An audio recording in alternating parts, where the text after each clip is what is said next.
Now we come to our media picks for the month, and I know for a fact that my media pick is more uplifting, shall we say, than yours. So shall we start with yours, and then we'll end with mine? Actually, it's been a pretty dark Yeah, watching brief, hasn't it? And it it's has. about to get darker, I'm afraid. Well, no, I'm not afraid, actually. I'm pleased with Yeah, this one, but yeah. yeah, no, it would be good to end with yours. Okay. Yeah, my media pick is the coverage of the 70th anniversary of the liberation of the Auschwitz death camp Mhm. in January 27th, 1945, Mhm. and the coverage of Holocaust Memorial Day, Mm, which is held on the 27th of January every year, mm, to remember the 6 million plus Jewish people and the many, many hundreds and thousands of others, from the Roma community, political prisoners, uh, LGBT prisoners, and so who suffered in the Holocaust mm, under the Nazi regime. mhm, This year, it was given added poignancy and probably added coverage, because it's the 75th anniversary, and we've covered anniversaries on Watching Brief before. mhm, It's a standard hook on which media companies hang mhm, strands of programming these days, mhm, along with culturally government organisations and NGOs and so on. Funders offer funding for commemorations of various kinds. mm, We're about to enter a whole cycle of commemorations in the UK, for example, connected with World War II, because as well as the 70th anniversary of Holocaust Memorial Day, we've got the 80th anniversary of the Battle of Britain coming up in September, mhm, mhm, the 80th anniversary of Dunkirk in May, mm, and so on. So, this aspect of heritage is becoming increasingly important culturally. Has been, I think, really since the decision was made to go in a major way to mark the centenary of World War One. mhm, mhm, Um, I'm not picking out any particular programs here, uh, but there was a whole series of actually very soberly done, very often quite well done, and in some cases actually quite optimistic. There was a very good drama documentary on the BBC called The Windermere Children, mhm, which was about a group of Jewish children who were brought to the Lake District at the end of the war from the camps, and were given, and again, it was a tiny drop in the ocean in terms of the numbers that were able to participate. But, well, first of all, they were brought to this country as unaccompanied refugees. mm, There's a lesson for us today when the mhm, government has refused to legislate to allow unaccompanied refugees into the country. mhm, Um, but they were given courses in, for example, art therapy, mhm, which is now very much established in the mhm, treatment of particularly mental health issues, and or people with difficult backgrounds or who've been abused and things like that. mhm, This was an early example of that uh, being done, that approach being taken, um, and that the accent there was on, obviously people had been marked by an appalling experience, but then went on to make very positive contributions to life. And in fact, the film ended with a group with some of the modern counterparts of the people the kids you'd just seen portrayed as teenagers, as they are now in their 80s and 90s, um, and the biographies of what they'd done in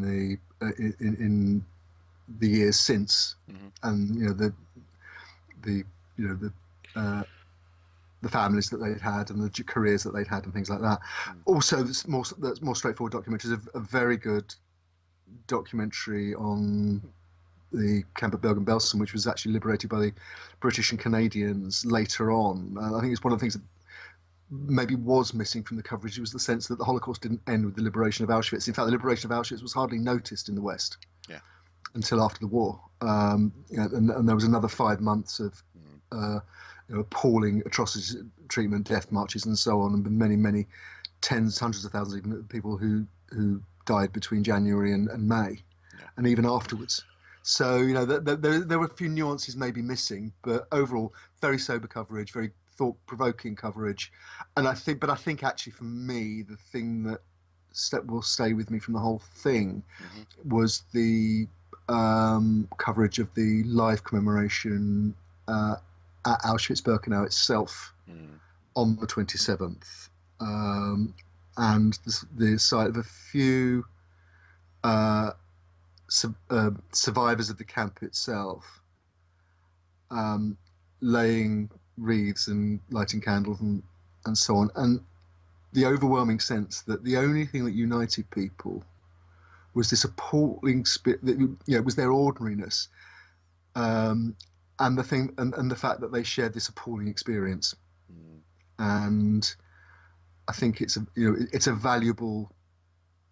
I think you know we, we can argue that History Day should actually be extend throughout the year. 24, so and it's tokenistic to have a day for this and a day for that and a month for this and a month for that. Hmm.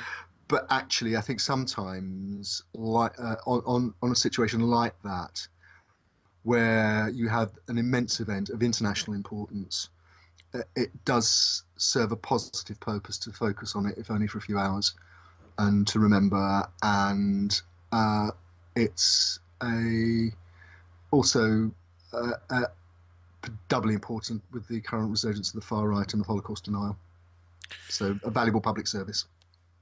Yeah, no, I agree. We have linked in with that block of reflection you've just made, a news story from Dresden, where Dresden on the 7th of January, well, before the 7th of January, obviously, it was written about on the 7th of January, um, declared itself in the grip of a Nazi emergency, and how museum boss Hilke Wagner, um, who was in charge of an exhibition that included, for example, Syrian German artists, refugees who were um, being exhibited, and the museum was being branded as treacherous, um, has decided to tackle this issue by not only naming it, declaring it, but also, as the headline says here, how to fight the far right. Invite them in, start conversations with them, expose them to their own ideas in the light of other truths and realities. And I think there's something powerful in that as well. We'll Oh, it's definitely a very powerful story. I do yeah. recommend people look at it. Actually, it's a lot of, again, really powerful food for thought there. Yeah, we'll link to that. And I suppose just very briefly, I suppose what I would say is that it's interesting. I found myself reflecting on the 27th on how the year 2001 altered the meaning of mine and my brother's birthdays forever. My birthday is September the 11th. His Yeah, birthday is January the 27th. And in 2001, we both got new and grim associations with our birthdays. yeah, And despite the fact that obviously we want to focus on our birthday and present giving and cake and whatever, but I know I do. I can't necessarily speak for him, obviously, but I definitely find myself always wanting to spend some time reflecting. And this year I found an article from the BBC. Very useful. It was a list of stories about different families, a series of mm, small, short little reflections.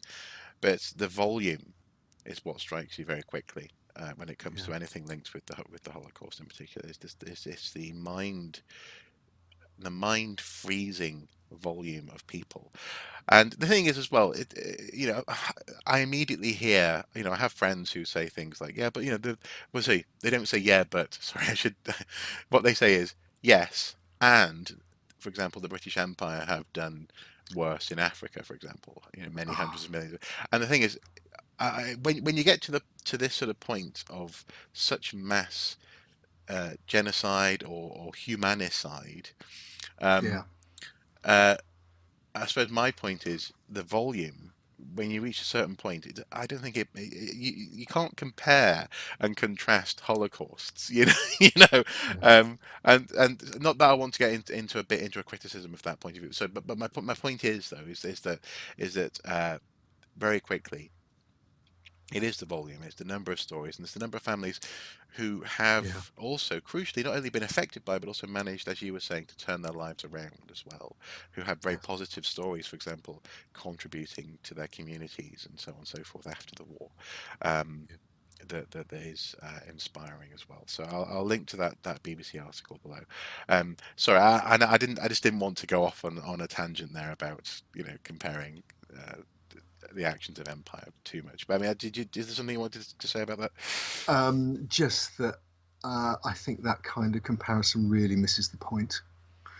Yeah, That yeah, the British Empire was something that evolved with no specific plan over more than 100 years, and it mm, wasn't there was no specific political ideological underpinning. mm, Whereas what you're dealing with in the Holocaust and what's uniquely awful about the Holocaust, although it has been arguably repeated in places like Rwanda since, hmm hmm and I don't think we should lose sight of that. Oh, And I think there has been a and also here in Europe has been repeated as well. Sorry, Ava. indeed in Yeah, Bosnia, yeah. in the Balkans in the breakup of former Yugoslavia, absolutely. Hmm. But there you had a politically driven process happening in just a few years. Yeah, yeah. A Um, machine set a up machine, to. yeah, an economic machine was deliberately designed politically Mm, to carry out a policy, mm, yeah. and that's what makes it uniquely awful, Mm. or almost uniquely awful now, as I say, with the experience of Rwanda and uh, Bosnia, places like Srebrenica massacres and so on. But Um, well, and just before I move on to my media pick, I should also say, in the context mm, of, yeah, so recently, or relatively recently, I've released a video essay essentially talking about how Britain needs to move on from certain aspects of its obsession with the Second World War.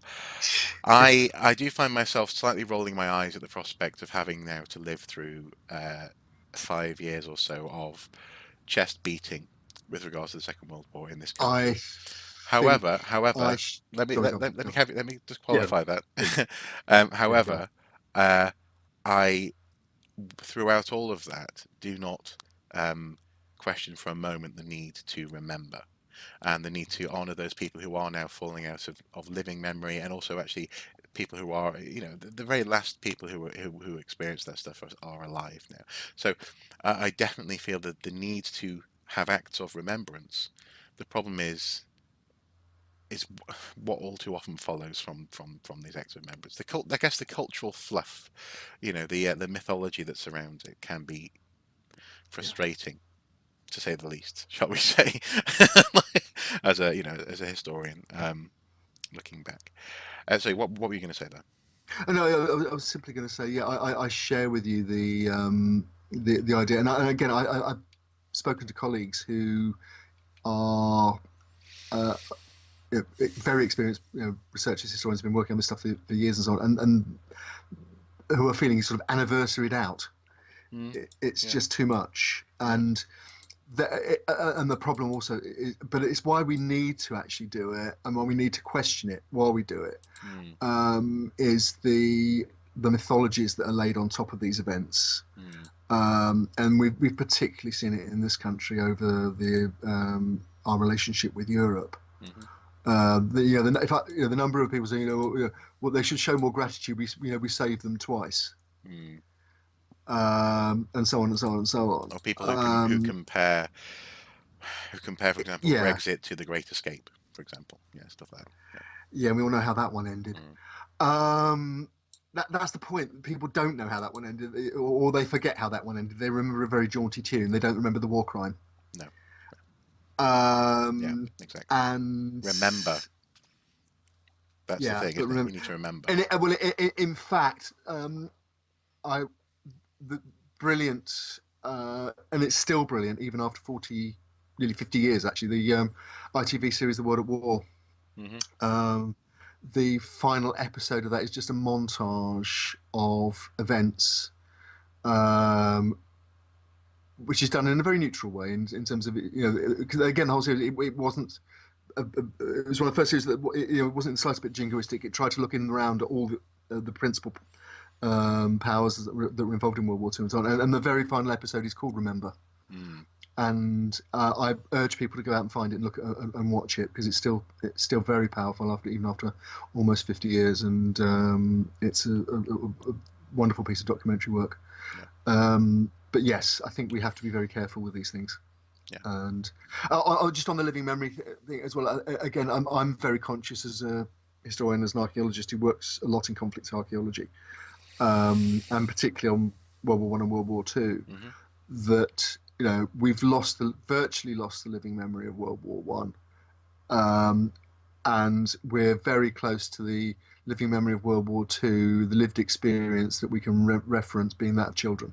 mm, In terms of the Battle of Britain, this iconic, British event, hmm although actually it involved people from many, many other parts of other countries and other parts of the world. hmm Um, but we're now down to the last two British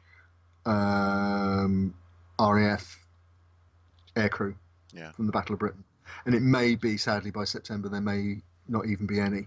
The last Battle of Britain ace, who shot down more than five or more aircraft, died last week. right. And so there are only two known living Battle of Britain aircrew left. We don't know if there are any from the German side left, No, but its chances are probably not. no.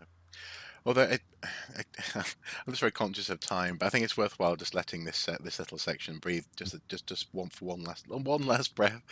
Yeah, Um, go on, go on. is the fact that so I definitely remember being brought up, obviously, with an awful lot of the gump that surrounds the myth of the Second World War for British people. Yeah, Um, but one of the key aspects I remember being really strongly educated on in primary school was the fact that we let in so many children. Was the fact that children were in harm's way, and they weren't safe where they were. They didn't feel welcome where they were, and they came to Britain, and we proudly let them in. And that was a key aspect of it was pride. It was proud. It was part of. I remember, I was 5, 6 years old and I was being taught this. Um, yeah. that's a damning reflection. 70 odd years later, 80 odd years later. I do think as well, though, again, one very, very last reflection on that in particular. Hmm One of the things I've been very involved with is the research and commemoration of the Basque refugee children hmm who came here in 1937. Even before the kind, it was almost a sort of model for what became the Kindertransport later of Jewish children from Eastern Europe and Austria and Germany. Yep. But in both those instances, both the Basque refugee children and the Kindertransport were brought here over the protests of the British government, and it was organised privately. Right. Interesting. And yeah, That's something we weren't taught in school. no, no. Interesting. The Whitehall was not. They thought it would overcomplicate international matters and would cost the exchequer. Kids weren't let in unless they had a sponsor. I think the Kindertransport, you had to have a sponsor Right. in the UK who was going to pay for you. Interesting. Interesting. Okay. Well, we said it would get a bit grim, didn't we?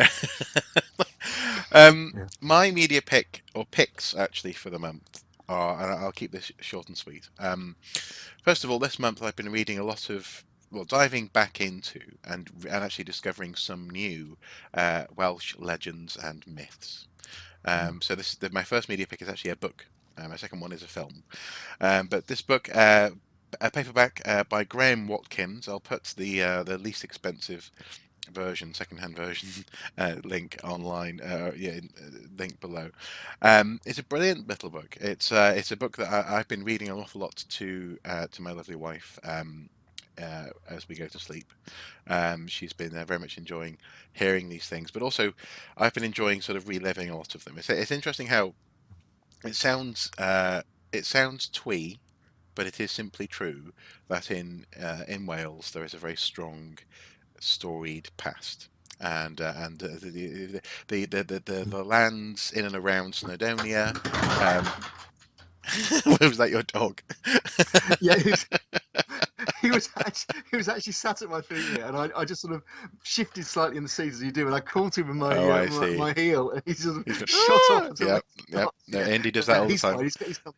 Yeah, no, Um, he's come back now. but the lands in and around Snowdonia and through into sort of the hinterland of that realm. For example, where I'm from in uh, Denbighshire, as it's called today, or Clwyd. are known actually within Wales as a place where lots of these stories come from. For example, there's a story of King Arthur jumping off a cliff on a horse, not too far from where I grew up, and it's been lovely just revisiting those, retelling those, and soaking them up a little bit. It's nice to, um, well, actually, it's funny because we've just been reflecting, haven't we, on slightly unhealthy mythologizing of Mm. conflict. Uh, Yeah. but nonetheless, this actually reflects in many ways the need for mythology. Mythology is important to all of us. It gives us a sense of roots and place rootedness and warmth, I guess.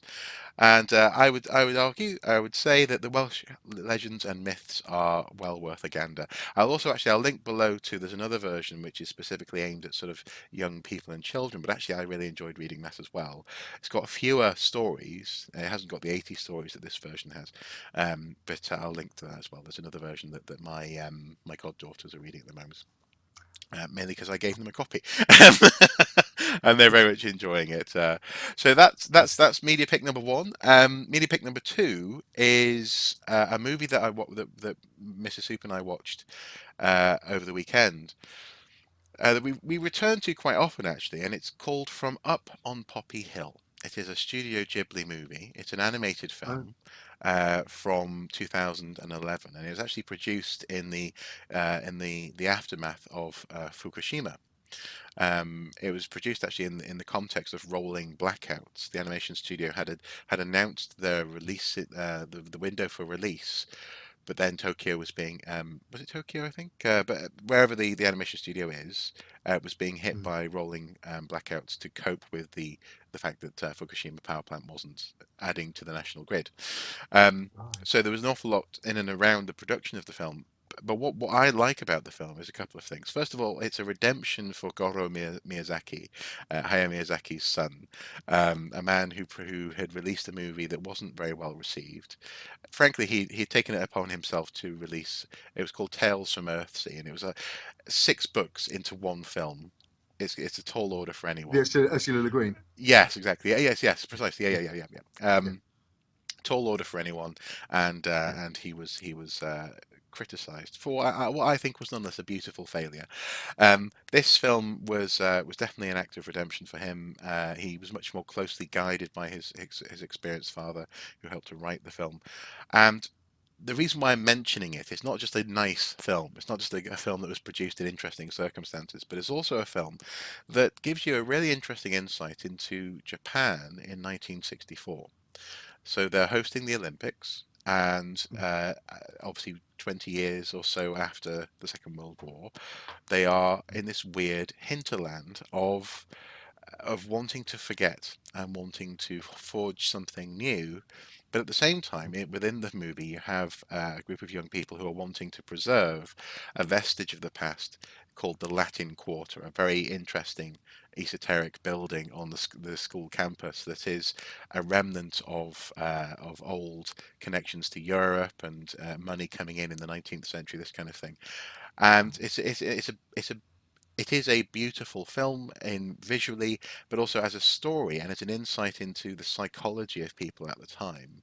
It is very interesting. It's actually based on a manga that was written, I think, very much to reflect upon this as well. This idea of Japan's relationship to its past, and the need to forge something new, which actually I think Britain could learn from at the moment as well. To mm, consciously forge something new, as opposed to simply yes. letting the world happen to you. Um, but also as well the fact that actually forgetting the past altogether we do us our peril, because actually it's also tied in with the idea. There's two young people in particular in this film whose identity and their blossoming love, shall we say, Mm, is attached to their own personal histories as well. I won't go into it because I don't want to spoil the film, but it's all about that identity, history, the future, the past, and a very interesting time in Japan's history, or mm. late 20th century history, definitely. That sounds absolutely fascinating. Mm. I completely missed out on that. I don't know if this is going to be one of the Studio Ghibli. How is it I pronounced? think I think it's Ghibli. I always say Ghibli. Okay, Mm. we usually say Ghibli, so one of us is going to probably be right. Perhaps tell us. when you join the debate below the line, tell us. Shall I Yeah, Google? No, I won't Google it. I'll, yeah, I'll let people no, no, debate below. It's fine. Go yeah. ahead. But that studio's wonderful back catalogue is, I think, coming out on Netflix. It's Hmm. being put out in stages at the moment. Yeah, yeah, yeah. And for anybody who forget the history, anyone who loves cinema, there are some absolutely wonderful films that studio has produced. Hayao Miyazaki and his colleagues. Well, I mean, I suppose one thing I would say is that I mean, lots of people who come to Studio Ghibli, they very quickly become um, what's the word, evangelical about it. Yeah, You know, yeah, oh yeah, they want to share these movies with people, and yeah, the two things come to mind. First of all, in Japan to this day, when Laputa, Castle in the Sky, is put on TV, supposedly, often Twitter will go down in Japan because people tweet out. There's a certain series of words, a spell that's uttered at one point in the film. Everyone tweets it at the same time, and it right, crashes Twitter's servers. Um, so it's obviously it's wildly popular in Japan and wildly popular outside of Japan. But I think one of the things that the Mrs. Soup and I love about the studio's films, um, and actually many people praise them for, is their depiction of rounded characters. Um, yes, the other day, I was watching someone who was watching My Neighbor Totoro for the first time, and they said, yes, "Oh, this film has no plot." And when someone asked them, "What do you mean?" and she goes, "Well, well, in a Disney movie, you'd have the bad guy, you'd have the good guy, you'd have the yeah, in My Neighbor Totoro, yes, you've got this old lady, but actually she's lovely. She's not the mm, witch. Uh, yeah, and it's you've got these girls who don't, and actually many of the Ghibli movies, the girls and young women are often very wild and complicated and strong yes. and Oh well, and interesting people. absolutely, Um, absolutely endorse that. I mean, for anybody that hasn't already discovered mhm. these films, please go out and give them a try.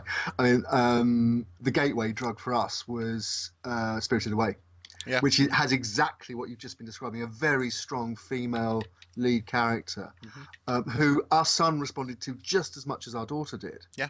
Yeah. And I think the other thing about the films is, and it's you you just have to experience them to see they are beautiful to look at and beautiful to listen to as well. Mm, mm. The Well, the music is often a very important part, and yeah. again, you have a very interesting, very often contrast or coming together of influences from. In Spirited Away, for example, you have elements of traditional Japanese music, but also a main theme that is very reminiscent of Sibelius. Yes. Yes. No. Yeah. Yeah. It's and also, I mean, there's some very dark films reflecting, I say, dark in the best sense. I mean, that they explore dark places in a way that's very spiritual and very honest and important. So, for example, you have Grove of the Fireflies, Hmm. which Hmm. looks at the experience of Japanese civilians in during World War II and during the fire bombings, Yeah. which is heartbreaking. Yeah. Well, and Um, also crucially, it's very. I've never got the impression that it's any of it is apologistic. It's Absolutely not. not making the case for Japanese No, imperialism in the Second World War or no. anything like that. But what's also beautiful as well, often the depictions of flight in these films are utterly Yes. gorgeous. Hayao Miyazaki's father was a plane engineer. Uh, Indeed, and in fact, his supposedly final film was a biography of the designer of the Mitsubishi yes, Zero, yeah, yeah, yeah. The Wind Rises, yeah. which you went to Uh, right? Absolutely, Yeah, yeah. Porco Rosso has a wonderful relationship to plane engineering and also a magical realism.